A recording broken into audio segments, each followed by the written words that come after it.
Okay, so I'm going to just import that kind of cat character model just to show you some of the issues that'll appear. So again, the details and the scale make a difference. If you were kind of able to prototype, then you could keep a lot of these smaller elements.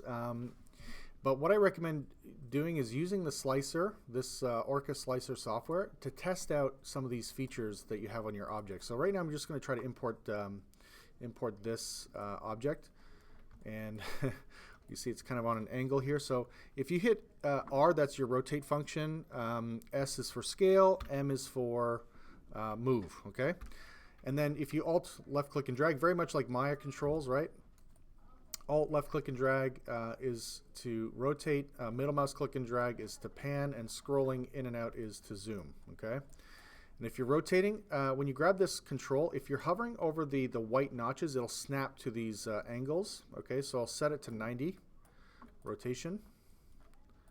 The other issue is, if we're looking closely at this, it's looking fairly dark, and it's very faceted, meaning we're seeing every polygon. So this is where I would take this into ZBrush to prep, and there's a number of reasons for that. 3D printing software prefers basically that the model be a single shell, generally speaking, a single shell and watertight, meaning that there's no gaps, there's no holes, there's no like open edges. It's like a solid sealed shell. Okay.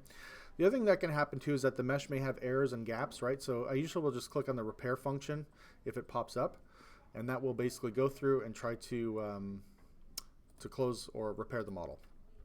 Now in this case, I just want to show you what happens. So if I don't have support, if I hit slice, we'll see it kind of slice layer by layer. One of the problems is that these arms, right, there's no support. So if the printer starts to try to print, the plastic will just become loose. And so I'll show you what that looks like. Printing error, FDM, right? So we can get kind of like what's called the spaghetti factory, right? So when there's unsupported mesh, or if the supports fail, then we'll have issues like this, right? So there are a lot of like complications that can arise from 3D printing. You're not going to have to deal with that so much, but it's just to kind of warn you and let you know that this is part of the process. Also, I would say 3D printing is a good way to make some extra cash if you are in between jobs or you want to make some extra money. It's quite good. So one of the things I typically do is turn on supports, and I'll just show you there's sort of two major types that are used. There's one that's called just normal, which is basically like a series of essentially like zigzagging squared shapes. So you see this, right? And if I scrub down, we'll see the supports. For some reason, I'm not sure why my colors are all dark, but anyway, so these are the supports here, okay? So that can take a lot more time. And if we take a look at sorry, what is it here? The total print time is 4 hours and 33 minutes, which isn't bad actually for something this size. By the way, if you want to go back a step, you simply click on the Prepare tab up in the bottom, upper left corner. Usually I hit S for scale, and so my maximum height is typically around 165. Sometimes I tweak it based on the proportions of the character. But again, if I hit slice, like I said, you may see that some of these details just don't show up. So these fingernails, and again, if they're floating, they won't print or be adhered properly to the character. So sometimes I do have to exaggerate. Like if we look at like I said, those fingernails, they're just not going to show up. They're barely there in the print preview, right? So those are the things you have to consider. So you'll either exaggerate and overscale these things, or what I recommend generally speaking is that if your characters are like very simple and cartoony and have very big, simple shapes, then it's more likely you'll get away with a successful print of a full character. If there's smaller details like on this model, I would suggest doing more of a bust, a character bust, so kind of like shoulders and up, or mid-chest and up. And I'll show you how you can do that, at least briefly here. Typically speaking, I would use ZBrush. But if you hit C, this is like a cut tool, and if you grab sort of the middle dot, you can drag it up. And then usually if I'm doing a cut like this, I'll turn off keep the lower part, which is this purple section, and say perform cut. Yes, I'll let it fix any errors.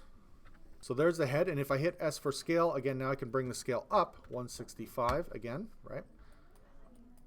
And then if we go into slice plate, we'll see, we should see a lot more of the detail kind of being printable essentially. Even with an ultra fine layer, sometimes those really, really small pieces are not going to be printable. Like even the glasses, I think at this point look like they are printable, and the whiskers. And again, I'll show you ways to optimize this because we have a lot of additional supports. Oh, I see what's happening here. Is that there? So yeah, the color presentation is a bit odd here, but okay. Anyways, so there's normal supports. I actually tend to prefer tree supports, so I'll go to tree and then hit slice again. And what it does is it actually reduces the amount of material needed to print. It prints generally a bit faster, and I'll get typically better results, less time, although this looks like it's actually dramatically increasing time. So sometimes it just depends on how many overhangs are there, but you can sort of see these sort of branching trees, okay?